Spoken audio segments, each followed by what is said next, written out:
Welcome back to the Thinking Crypto podcast, your home for cryptocurrency news and interviews.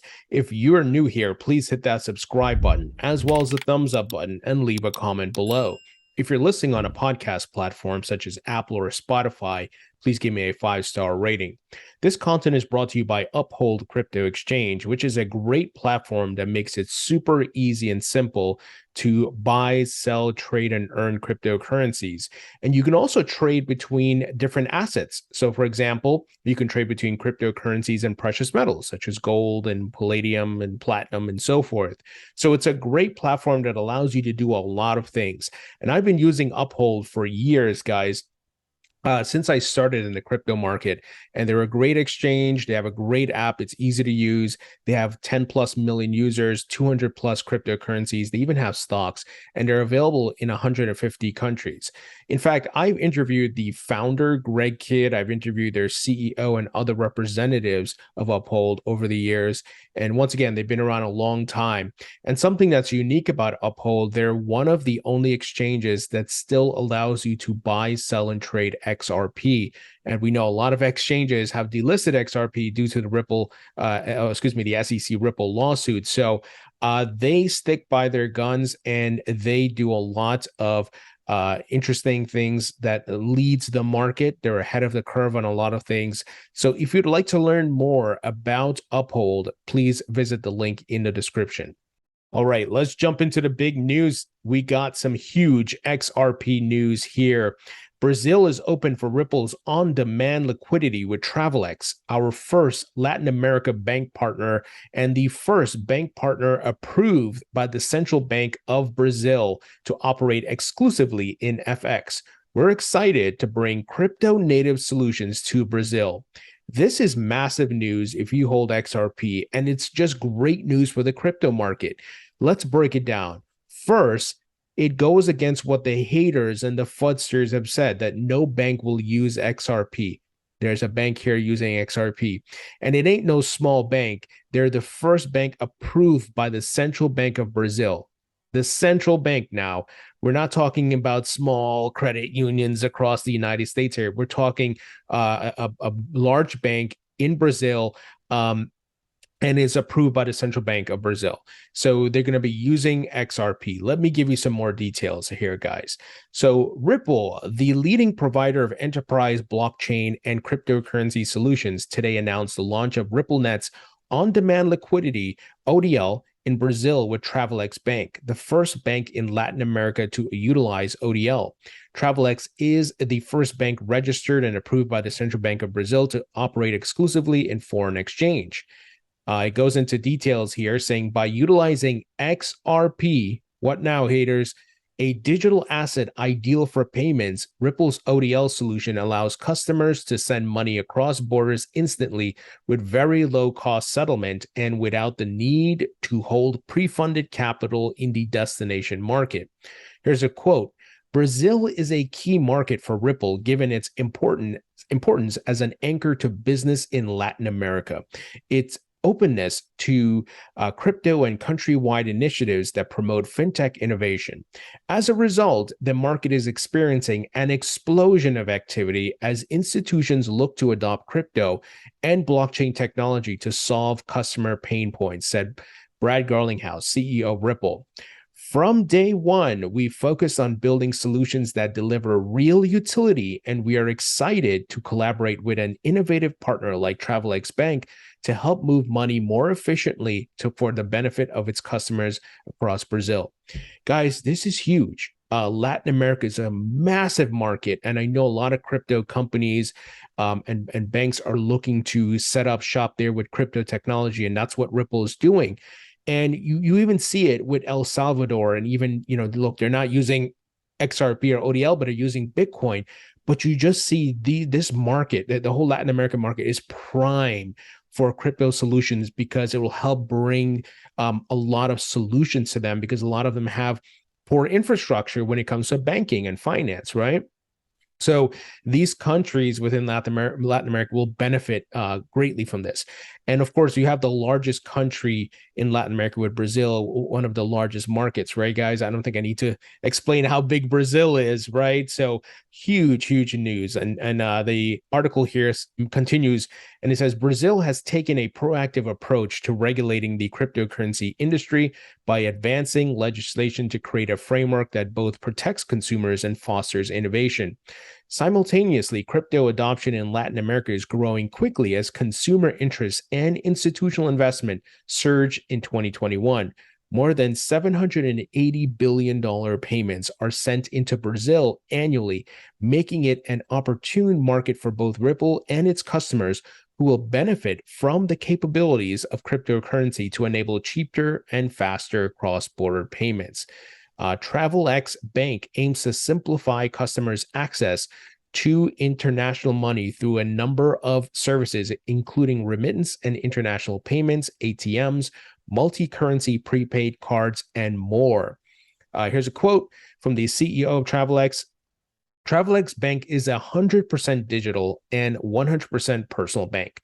We were the first exclusive foreign exchange bank approved by and regulated by the Central Bank of Brazil. Focus on EFX transactions. We embrace tech to offer the best solutions to individuals and companies of all sizes and for the most diverse sectors, said Ana Tina, CEO of Travelex Bank Brazil. Guys, huge news for XRP, huge news for the crypto market, and better yet, better solutions, more efficient, faster, cheaper solutions coming to people in these different countries who, some of them have been really taken advantage of when it comes to cross-border payments and sending money back home between different countries and so forth. So this is very bullish news. I hold XRP. I'm diversified. I hold Bitcoin, Ethereum, and so forth. And in 2017, 2018, I made money off of XRP. It had the highest gains at the end of the bull market. Now, this past bull market, we didn't see that. Why? The SEC. The SEC roadblocked XRP from seeing gains. And I know it was painful for some people to hold. And I still hold my XRP bag, guys, that I started accumulating in the bear market of late 2018 to 2019. And I'm still holding. I still keep adding because I believe Ripple's going to win this lawsuit. I see things like this. Ripple's expanding globally. They are getting adoption with ODL, which uses XRP from payment service providers, banks, and all these folks, right? So the facts are there. The adoption is there. The real world use case is there. So once again, I say, what now, haters, right? Who have been spreading FUD saying no bank will use XRP and all that jazz. But the only reason XRP did not perform is because of that SEC lawsuit. And what's amazing, despite that SEC lawsuit, other countries around the world, Japan, Brazil, and others, are still adopting XRP. It shows the technology is legit, and these banks and payment service providers see the potential of the disruption and the solution it offers. So let that sink in to the haters and even some of you who are maybe a bit discouraged about holding XRP. The technology is legit. It is here to stay. We just got to get through some of these regulatory hurdles in the United States. Now, those regulatory hurdles in themselves have a lot of baggage, right? Because we know the Ethereum free pass, potential conflicts of interest with Jay Clayton, William Hinman, and all these guys. We've seen the ethics warning emails from the ethics office at the SEC to Bill Hinman with Simpson Thatcher and so forth. So there's a lot there. So I hope this, those of you holding XRP, it encourages you. I'm not telling you you should buy XRP or hold it, whatever. I'm just saying here are the facts, and you do with the facts that you want. What you want. I'm personally holding, and I continue to accumulate. I have a long-term macro view. If you're looking to make money within 6 months and next year, maybe XRP is not for you, right? But if you have a macro view, it's certainly, I think, a solid play. Now, don't get me wrong. I hold Bitcoin, Ethereum, and other altcoins. I diversify because I don't know what tomorrow holds, and that goes for any coin. So diversification will help protect your financial stability, right? So that if all your eggs are in one basket and that respective egg breaks, so to speak, or that basket breaks, and you don't want to be on that one betting on that one horse and then it goes down. But if you're betting on multiple horses, it gives you the opportunity to make money. So I digress, and let's move ahead here. Now, we actually got some drama between Vitalik Buterin, founder of Ethereum, and the XRP community, and even David Schwartz, Ripple CTO, weighs in.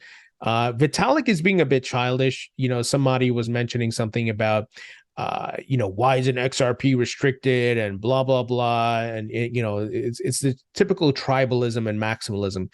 Vitalik replies, XRP already lost their right to protection when they tried to throw us under the bus as China controlled, in my opinion. Now, to be fair to Vitalik, I know, and I absolutely don't agree with Ripple for doing this. And we've seen they put out some narratives sometimes, and I don't like it. But yet, the fact that Vitalik is bringing this up now and acting kind of childish and tweeting about it, I think is pathetic. But David Schwartz replies saying, in quotes here, the government should punish projects that disagree with our narrative. Seems pretty on brand for Ethereum.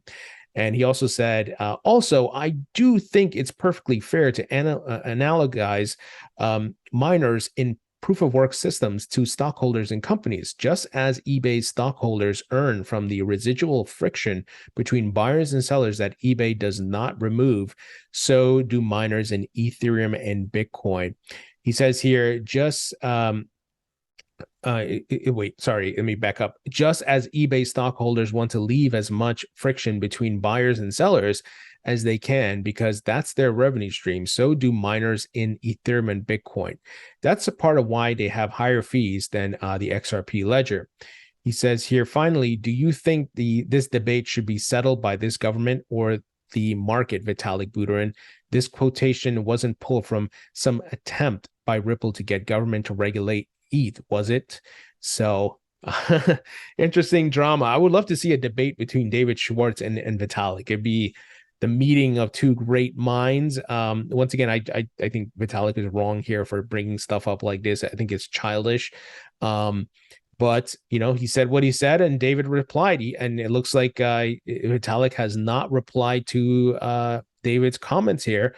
So I think that speaks volumes, right?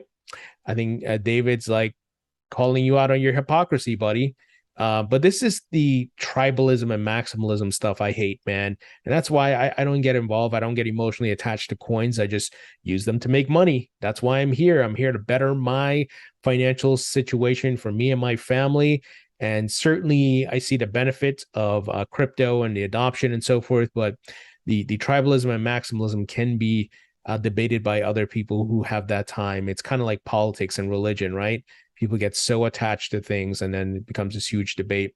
Let's move ahead. So very interesting news here out of the government of Ukraine. They tweeted out, a tweet from the the vice prime minister of Ukraine. He tweeted out, with 54 million raised by Aid for Ukraine, we've supplied our defenders with military equipment, armor, clothes, medicines, and even vehicles, and so on and so forth.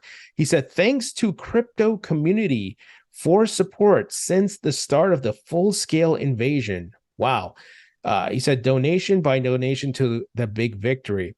Guys, regardless of how you feel on the issue, not to get into politics, this is so big for crypto.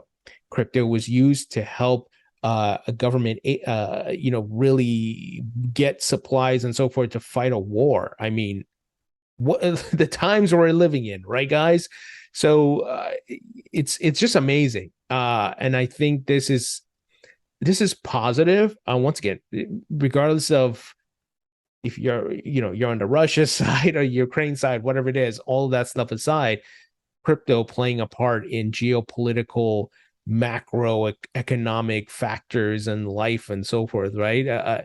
It's amazing how far we've come. So very, very interesting and bullish for crypto, in my opinion. Now, speaking of bullish news, Crypto investment firm CoinFund launches $300 million Web3 fund. Sectors of interest of the early stage fund include layer one blockchains, gaming, and NFTs.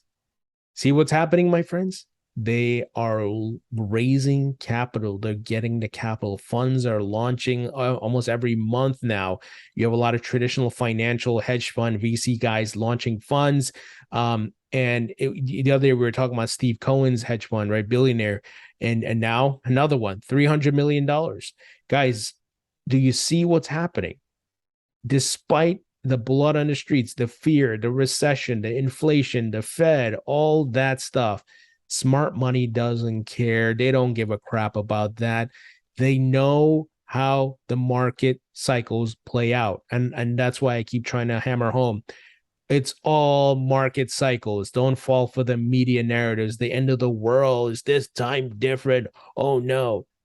Listen, markets go through boom and bust cycles, all of them, cryptos, real estate, stocks, and so forth. Yes, you have recessions. Yes, you have wars. Yes, you have all kinds of stuff. That is life. That has always existed, right? After World War II, or in World War II, did the world end? No.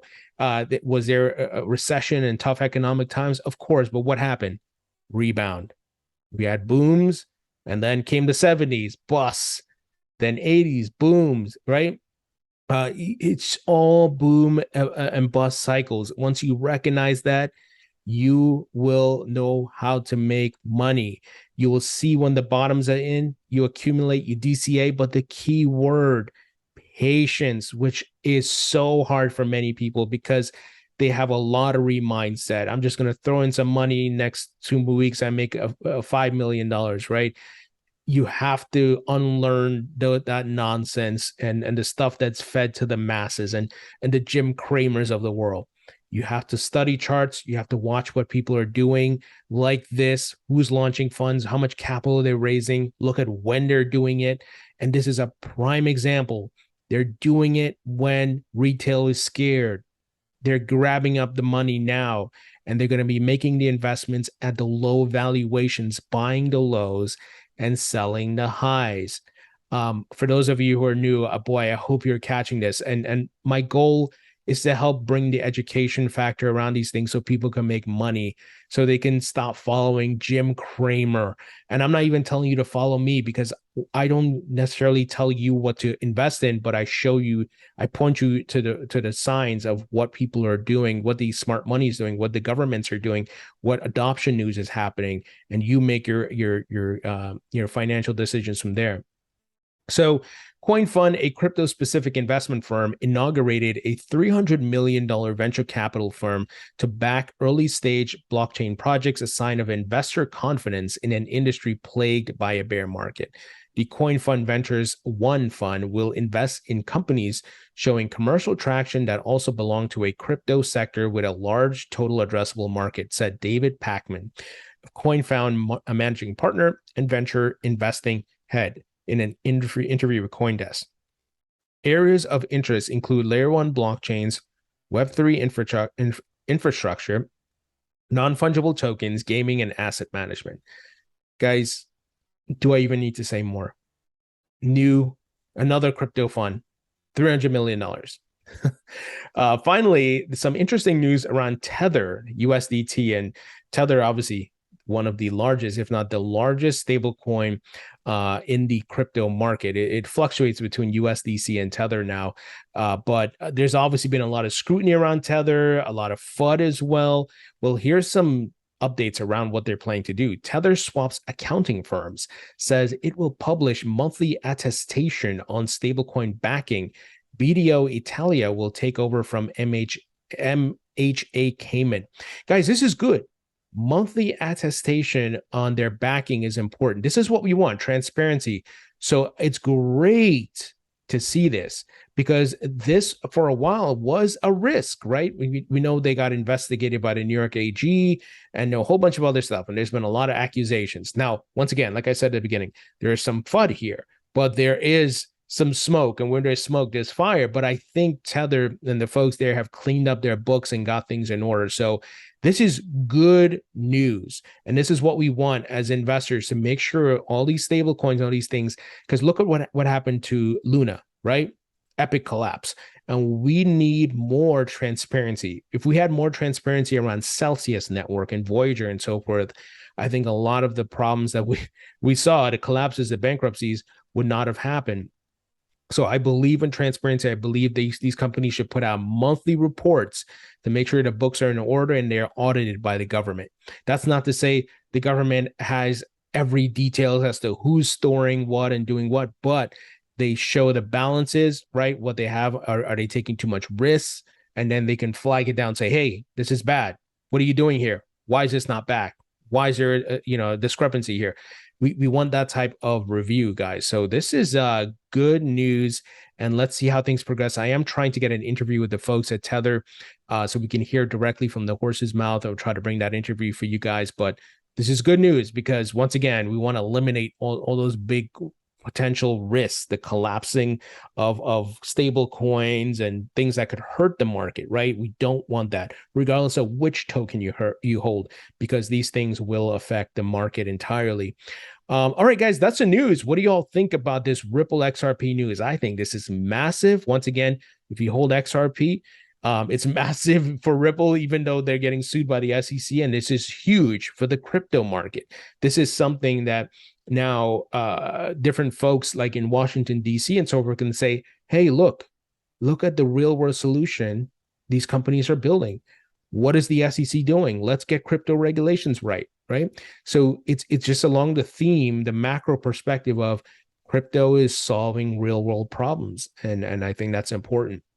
All right, guys, let me know what you think. Share this video, hit the thumbs up button, and I'll talk to you all later.